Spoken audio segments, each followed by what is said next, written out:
पवन पुत्र बजरंग बली की माता अंजनी अपने पूर्व जन्म में इंद्रराज के महल में अप्सरा थी। उनका नाम पूंजी का स्थल था। उनका रूप बहुत आकर्षक और स्वभाव बहुत चंचल था। एक बार चंचलता के कारण उन्होंने तपस्या में लीन एक ऋषि के साथ अभद्र व्यवहार किया। तब ऋषि ने क्रोध में पुंडरीक स्थल को श्राप दिया कि वह वानर का रूप धारण करेगी। ऐसा श्राप सुनकर पूंजी स्थल को आत्मग्लानि हुई और उसने ऋषि से क्षमा मांगकर शाप को वापस लेने के लिए विनती की। तब ऋषि ने दया भाव से कहा कि तुम्हारा वानर रूप भी परम तेजस्वी होगा और तुम एक बहुत ही कीर्तिमान और यशस्वी पुत्र को जन्म दोगी। ध्रुवा हिंदू में आपका स्वागत है दोस्तों।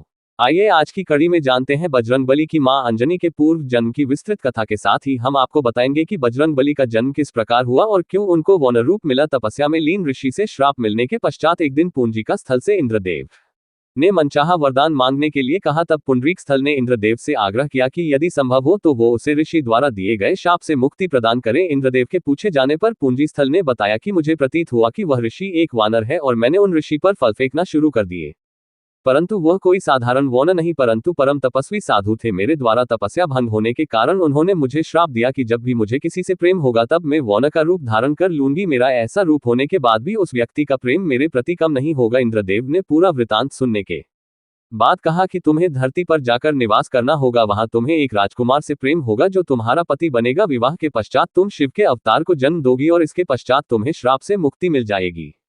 इंद्र के वचन सुनकर पुंडरीक स्थल अंजनी के रूप में धरती पर निवास करने लगे। एक बार वन में उसने एक युवक को देखा जिसकी ओर आकर्षित हुए। जैसे ही उस युवक ने अंजलि को देखा अंजनी का चेहरा वानर का हो गया। अंजनी ने उस युवक से अपना चेहरा छुपाया। जब युवक उसके पास आया तो अंजलि ने कहा मैं बहुत बदसूरत हूं, परंतु जब अंजनी ने उस युवक की ओर देखा तो वो भी वानर रूप में ही था। उस युवक ने बताया कि मैं वानर राज केसरी हूं और जब चाहो तब मनुष्य रूप धारण कर सकता हूं। दोनों को एक दूसरे से प्रेम हुआ और वे विवाह के बंधन में बंध गए। कुछ समय पश्चात जब दोनों संतान सुख से वंचित रहे तब अंजनी मातंग ऋषि के पास पहुंची और अपनी पीड़ा बताई। तब मातंग ऋषि ने उन्हें नारायण पर्वत पर स्थित स्वामी तीरथ जाकर 12 वर्ष तक उपवास करके तप करने के लिए कहा। इस प्रकार वायुदेव ने अंजनी की तपस्या से प्रसन्न होकर वरदान दिया कि तुम्हें अग्नि सूर्य सुवर्ण वेद वेदांग अंगों का ममा के और बलशाली पुत्र प्राप्त होगा। यह वरदान प्राप्त होने के पश्चात भी शिव जी की तपस्या करने लगे। तब शिव जी ने प्रसन्न होकर उन्हें वरदान मांगने के लिए कहा और फिर अंजलि ने ऋषि द्वारा मिले शाप के विषय में बताते हुए कहा कि इस श्राप से मुक्त होने के लिए मुझे शिव के अवतार को जन्म देना है,